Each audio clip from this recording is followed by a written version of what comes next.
मैंने देखा है इस प्रोग्राम में पिछले सालों में अपने हाथों से न जाने कितने ऐसे बच्चों को प्राइज डिस्ट्रीब्यूट किया है जिन बच्चों ने इस एतराफ में अच्छे नंबर लाके, अच्छे मार्क्स ला करके अपने माँ बाप का, अपने इलाके का, अपने वार्ड का नाम रोशन किया है। सुनेंगे दोस्तों इमरान प्रतापगढ़ी की मुनव्वरुज़्ज़मा सर पर दर्द भरी नज़म। उससे पहले बता दो दोस्तों, देश भर में शिक्षा पर काम करने वाले बहुत ही मशहूर और मारूफ मोटिवेशनल स्पीकर मुनव्वरुज़्ज़मा को पुलिस ने किया गिरफ्तार। चलिए पहले सुनते हैं इमरान प्रतापगढ़ी की नज़म। तो आपसे गुजारिश है वीडियो को लाइक कीजिए और चैनल को जरूर सब्सक्राइब कीजिए। मैंने देखा है इस प्रोग्राम में पिछले सालों में अपने हाथों से न जाने कितने ऐसे बच्चों को प्राइज डिस्ट्रीब्यूट किया है जिन बच्चों ने इस एतराफ में अच्छे नंबर लाके, अच्छे मार्क्स ला करके अपने माँ बाप का, अपने इलाके का, अपने वार्ड का नाम रोशन किया है।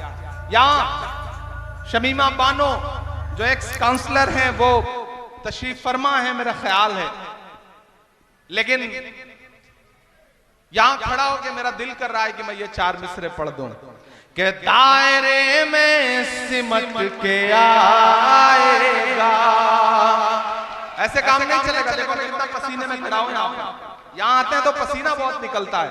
ऐसा लगता है जैसे इतनी एनर्जी है इस जगह पर, इतना फायर है इस जगह पर कि आप बैठो तो आप सुकून से बहुत सॉफ्ट बैठ नहीं सकते, क्योंकि आप यहाँ पे मौजूद हैं हजारों की तादाद में खड़े हुए। तब मुझे लग रहा है वो किसी का शेर है कि नया पाने की चाहत में पुराना छूट जाता है, तुझे अपनाऊं तो मुझसे जमाना रूठ जाता है। मोहब्बत पढ़ने लिखने में बहुत आसान है, लेकिन मोहब्बत को निभाने में पसीना छूट जाता है। आप मेरी मोहब्बत में खड़े हैं, मैं आपकी मोहब्बत में खड़ा हूं। नहीं रहने दो। मैंने इसलिए थोड़ी कहा था कि आप पानी पिलाने लगो, हवा देने लगो, ऐसी कोई जरूरत नहीं। इतना कमजोर नहीं हूं, मोम का पुतला नहीं हूं। हमको उड़ने के तरीके न सिखाओ यारो, पेड़ से आए हैं पिंजरे से नहीं आए हैं। कि दायरे में सिमट के आएगा। मैं कोई नाम नहीं लूंगा, आप बहुत समझदार लोग। एक एक मिसरा, एक एक लफ्ज आपकी धड़कनों की तर्जुमानी करे तो यहां से वहां तक एक एक हाथ उठा हुआ चाहिए मुझे चौथे मिसरे पे। कि दायरे में सिमट के आएगा, हर रवायत से हट के आएगा, हर रवायत से हट के आएगा। आंधियों को जरा खबर कर दो,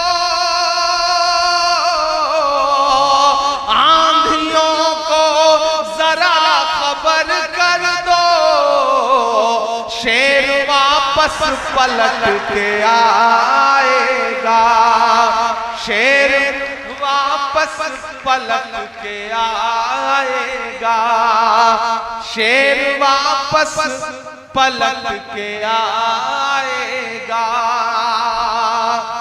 शिवपुर वालों का भी सोचा है आपके खिलाफ साजिशें कितनी हैं, आपके भाई के खिलाफ, आपके मोहब्बत वाले रहनुमा के खिलाफ इतनी साजिशें क्यों हैं? वो मुझे किसी ने किस्सा सुनाया एक दिन कि एक जुगनू जंगल में सुकून से रहता था, शाम होती थी, चमकता था, अपनी जिंदगी सुकून से जी रहा था। एक सांप उसे बैठ के लगातार देखा करता था। एक दिन सांप को पता नहीं क्या सूझा, उसने सोचा ये जुगनू ये तो रोशनी दे रहा है, आज तो इसे निगल ही जाऊंगा। वो उसके पीछे पड़ गया। जुगनू आगे आगे, सांप पीछे पीछे भागता रहा, भागता रहा। जुगनू को लगा मैं कितना भागूंगा। फिर उसने सोचा मुझे पलट के पूछना चाहिए इस सांप से कि भाई क्यों, दुश्मनी क्यों? वो पलटा, उसने सांप से कहा भाई तुम मुझे निगलना चाहते हो, निगल लेना, मेरे 2 सवाल हैं, उसका जवाब दे दो। तो सांप ने कहा अच्छा बताओ। तो जुगनू ने कहा ये बताओ तुम जिस तरह की चीजें खाते हो क्या मैं उसमें आता हूं? तो सांप ने कहा नहीं। तो जुगनू ने कहा सांप से ये बताओ मैंने तुम्हारा कोई नुकसान किया है? तो सांप ने कहा नहीं। तो जुगनू ने कहा कि जब मैं तुम्हारी पसंदीदा खाने वाली चीज भी नहीं हूं, मैंने तुम्हारा कोई नुकसान भी नहीं किया है, तो तुम मुझे मारना क्यों चाहते हो? सांप के जवाब पे यहां से वहां तक आपकी तालियां बजे। सांप ने कहा मैं तुम्हें इसलिए मारना चाहता हूं क्योंकि तुम चमकते बहुत ज्यादा हो। दरअसल इस दौर में चमकना ही सबसे बड़ा कसूर है, इस दौर में बोलना ही सबसे बड़ा कसूर है, इस दौर में मजलूमों के साथ खड़ा होना ही सबसे बड़ा कसूर है। लेकिन मैं इसलिए जिंदा हूं कि मैं बोल रहा हूं, मैं इसलिए जिंदा हूं कि मैं बोल रहा हूं। दुनिया किसी गूंगे की कहानी नहीं लिखती, डरने से काम नहीं चलेगा। हम डरने वाले लोग नहीं हैं। अमीरे शहर तेरा हुक्म मान ले, लेकिन अमीरे शहर तेरा हुक्म मान ले, लेकिन किसी फकीर की आवाज रोक लेती है। तमाम शहर तेरे हक में बोलता है, मगर मुझे जमीर की आवाज रोक लेती है। हम जमीर की आवाज पर बोलने वाले लोग हैं, आगे बढ़ने वाले लोग हैं। मैं एक नज्म सुनाता हूं आपको, इन दिनों पूरे मुल्क में इस नज्म को पढ़ रहा हूं। आपने देखा होगा कि पिछले 2 साल से हिंदुस्तान की पार्लियामेंट में हूं और आपके हर मुद्दे पर वहां लड़ रहा हूं। जब मुझे पार्लियामेंट में पहली बार स्पीच करने का मौका मिला तो मेरा खुदा गवाह है कि मैंने सबसे पहले पार्लियामेंट में जो अपनी स्पीच की तो वो तालीम के लिए की, इलाहाबाद यूनिवर्सिटी के बच्चों के लिए की, अलीगढ़ मुस्लिम यूनिवर्सिटी के बच्चों के लिए की, जामिया के लिए की, जेएनयू के लिए की, नजीब के लिए की। क्योंकि मेरा मानना है कि मैं तो आपकी गलियों में पला बढ़ा इंसान हूं। आपकी दुआओं ने इतना बड़ा बनाया कि आज हिंदुस्तान के सबसे बड़ी अदालत में, सबसे बड़ी पार्लियामेंट में मेंबर ऑफ पार्लियामेंट बन के बैठा हूं, तो ये आपकी दुआओं की वजह से हुआ है। मैं इन दुआओं का कर्ज उतारने के लिए यहां पे आया हूं। एक दिन हम सारे लोग पार्लियामेंट में बोल रहे थे तो एक साथ 146 एमपी, 146 एमपीज एक साथ सस्पेंड कर दिए गए। जब मैं पार्लियामेंट से बाहर निकला तो मीडिया के साथी खड़े थे, उन्होंने कहा इमरान साहब सस्पेंड कर दिए गए, बुरा लग रहा है। मैंने कहा नहीं, खुश हूं, ये तो हमारे लिए तमगा है, अवार्ड की तरह है। बोलने पर सस्पेंड किया गया है तो हम तो बोलते रहेंगे। मैंने एक नज्म वहीं पर कही और मीडिया के साथियों को सुनाई, आपको भी सुनाता हूं। आपकी मोहब्बतें मिलेंगी तो मुझे लगेगा कि मेरी नज्म कामयाब रही। कि जख्म पर जख्म खा के निकले हैं, हाँ मगर मुस्कुरा के निकले हैं। तैयार रहना शिवपुर वालों, कि जख्म पर जख्म खा के निकले हैं, हाँ मगर मुस्कुरा के निकले हैं। सर झुकाने का हुक्म जब आया, तैयार रहना आप सारे लोग, कि सर झुकाने का हुक्म जब आया और भी सर उठा के निकले हैं, नारे हक लगा के निकले हैं, जख्म पे जख्म खा के निकले हैं। इधर जो डाइस पे बैठे हैं मैं इनसे भी गुजारिश करूंगा कि अब अगले 30-35 मिनट मुझे लगना चाहिए कि इधर सामने डाइस पे भी लोग जो बैठे हैं ये बड़े जिंदा दिल लोग हैं। देखिए मेरा मानना है कि किसी भी प्रोग्राम का 2 हिस्सा होता है, एक जो 4 फीट ऊंचे स्टेज पे बैठा है और एक वो जो 4 फीट नीचे या तो खड़ा है या बैठा है। लेकिन मैं इनको बड़ा नहीं मानता हूं, मैं मानता हूं कि जो सामने लोग बैठे हैं ये ज्यादा बड़े हैं, ये ज्यादा अहम है। जानते हो क्यों? क्योंकि जिस तरह तराजू होती है, तराजू में 2 पल्ले होते हैं। किसी भी प्रोग्राम में भी तराजू के 2 ही पल्ले होते हैं, एक इस तरफ होता है, एक सामने होता है। सामने वाला नीचे होता है, ये ऊपर होता है। लेकिन जो ऊपर है इसका मतलब ये नहीं कि वो मोतबर है और जो नीचे है वो कमतर है, ऐसा नहीं है। मेरा मानना है कि तराजू का वही पल्ला नीचे होता है जिसमें वजन ज्यादा होता है। आप ज्यादा वजनदार लोग हैं, आपके बिना इस प्रोग्राम की कोई अहमियत नहीं। कितना भी सजा लो, तिरंगे से सजा लो, कितने भी खूबसूरत खूबसूरत रंग लगा लो, लेकिन जब तक आप नहीं तब तक किसी प्रोग्राम की कोई अहमियत नहीं। मैं फिर दोस्तों इमरान प्रतापगढ़ी की नज़्म सुनने के बाद आप अपनी राय में क्या करना चाहते हैं वो नीचे कमेंट बॉक्स में जरूर किस पानी से वजू करना और नहाना दुरुस्त है और किस पानी से नहाना दुरुस्त नहीं। मसला आसमान से बरसे हुए पानी और नदी नाले चश्मे और कुएं तालाब और दरियाओं के पानी से वजू और गुस्ल करना दुरुस्त है, चाहे मीठा पानी हो या खारा। मसला किसी फल या दरख्त या पत्तों से निचोड़े हुए गर्क से वजू करना दुरुस्त नहीं। इसी तरह जो पानी तरबूज से निकलता है इसी से और गन्ने वगैरह के रस से वजू और गुस्ल करना दुरुस्त नहीं। मसला जिस पानी में कोई और चीज़ मिल गई या पानी में कोई चीज़ पका ली गई, ऐसा हो गया कि अब बोल चाल में उसको पानी नहीं कह सकते बल्कि उसका कुछ और नाम हो गया, तो उससे वज़ू और गुस्ल जायज़ नहीं। जैसे शरबत, शीरा, शोरबा, सरका, गुलाब और अर्क, गाँव ज़बान वगैरह के इनसे वज़ू दुरुस्त नहीं। मसला जिस पानी में कोई पाक चीज़ पड़ गई और पानी के रंग या मज़ा या बू में कुछ फ़र्क आ गया, लेकिन वो चीज़ पानी में पकाई नहीं गई, न पानी के पतले होने में कुछ फ़र्क आया, जैसा कि बहते हुए पानी में कुछ रेत मिली हुई होती है या पानी में ज़ाफ़रान पड़ गया हो और उसका बहुत खफीफ सा रंग आ गया या साबुन पड़ गया या इसी तरह की कोई और चीज़ पड़ गई, तो इन सब सूरतों में वज़ू और गुस्ल दुरुस्त है। मसला अगर कोई चीज़ पानी में डालकर पकाई गई, इससे रंग या मज़ा वगैरह बदला, तो इस पानी से वज़ू दुरुस्त नहीं। अलबत्ता अगर ऐसी चीज़ लगाई गई जिससे मेल कुचेल खूब साफ़ हो जाता है और उसके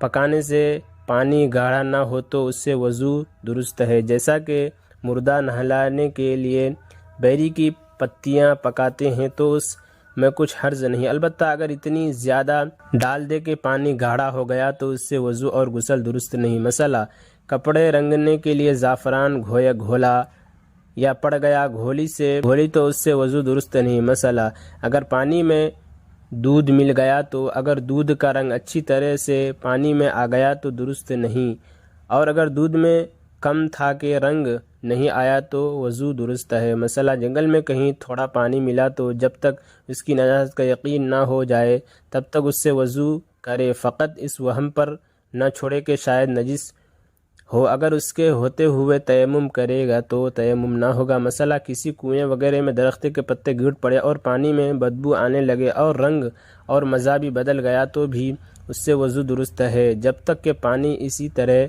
पतला बाकी रहे। मसला जिस पानी में नजासत पड़ गई उससे वज़ू गुस्ल कुछ भी दुरुस्त नहीं, चाहे वह नजासत थोड़ी हो या बहुत हो। अलबत्ता बहता हुआ पानी हो तो वह नजासत पड़ जाने से नापाक नहीं होता जब तक कि उसके रंग या मज़े या बू में फ़र्क आ जाए, और जब नजासत की वजह से रंग या मज़ा बदल गया या बू आने लगी तो बहता हुआ पानी भी नजिस हो जाएगा, जिससे वज़ू दुरुस्त नहीं। और जो पानी घास तिनके पत्ते को बहा ले जाए वो बहता पानी है, जैसे कितना ही आहिस्ता आहिस्ता बहता हो।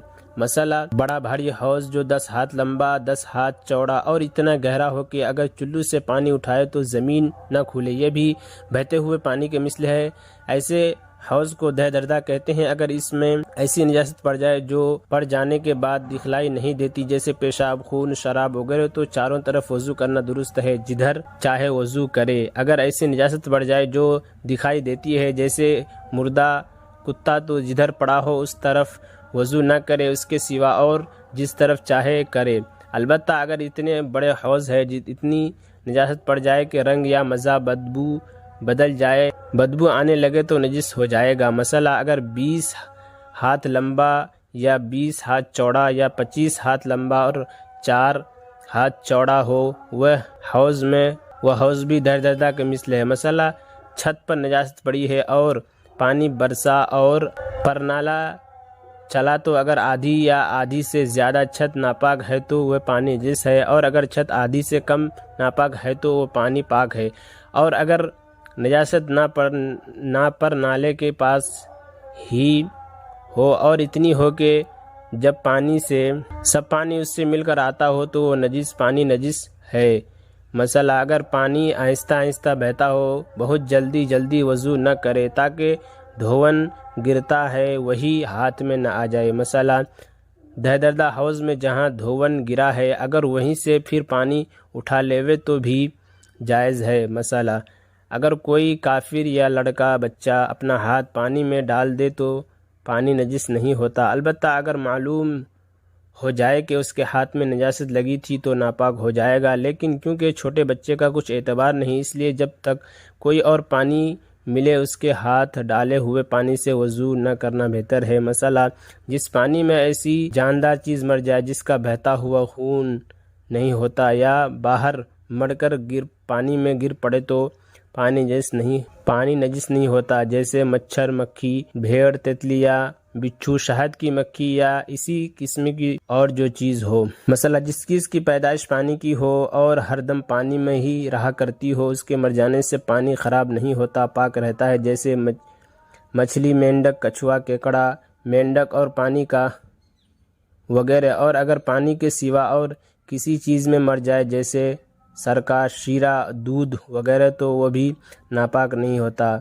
और खुश्की का मेंढक और पानी का मेंढक दोनों का एक हुक्म है, यानी न उसके मर जाने से पानी नजिस होता है और न उसके मरने से। लेकिन अगर खुश्की के किसी मेंढक में खून होता हो तो उसके मर जाने से पानी वगैरह जो चीज़ हो नापाक हो जाएगा। फ़ायदा, दरियाई मेंढक की पहचान यह है कि उसकी उंगलियों के बीच में झल्ली लगी होती है और खुश्की के मेंढक की उंगलियां अलग अलग होती है।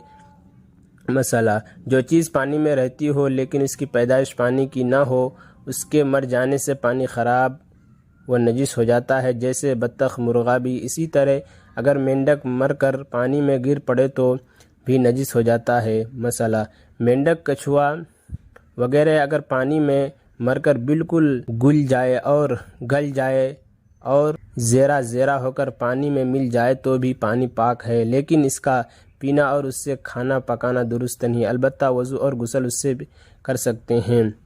मसला, धूप के जले हुए पानी से सफ़ेद दाग हो जाने का डर है, इसलिए उससे वज़ू और गुस्ल न करना चाहिए। मुर्दार की खाल को जब धूप में सुखा डाले या कुछ और दवा वगैरह लगा कर दुरुस्त कर ले के पानी मर जाए और रखने से ख़राब ना हो तो पानी पाक हो जाती है। इस पर नमाज पढ़ना दुरुस्त है और मुश्क वगैरह बनाकर इसमें पानी रखना भी दुरुस्त है, लेकिन सूअर की खाल पाक नहीं होती और सब खालें पाक हो जाती है, मगर आदमी की खाल से कोई काम लेना और बरतना बहुत गुनाह है। कुत्ता, बंदर, बिल्ली, शेर वगैरह जिनकी खाल बनाने से पाक हो जाती है, बिस्मिल्लाह कहकर ज़बह करने से भी खाल पाक हो जाती है, चाहे बनाई हो या बेबनाई। और इमरान प्रतापगढ़ी से जुड़ी खबरों और नज़मों के लिए हमारे इस चैनल को ज़रूर सब्सक्राइब करें। मिलते हैं किसी और वीडियो में ऐसे ही नई नज़म और नई खबरों के साथ। तो जब तक के लिए दीजिए मुझे इजाज़त और रखिए अपना ख्याल। आप देख रहे थे सुनहरे लफ्ज़ और मैं आपके साथ मोहम्मद ताक़िब। अस्सलामु अलैकुम रहमतुल्लाहि व बरकातुहू।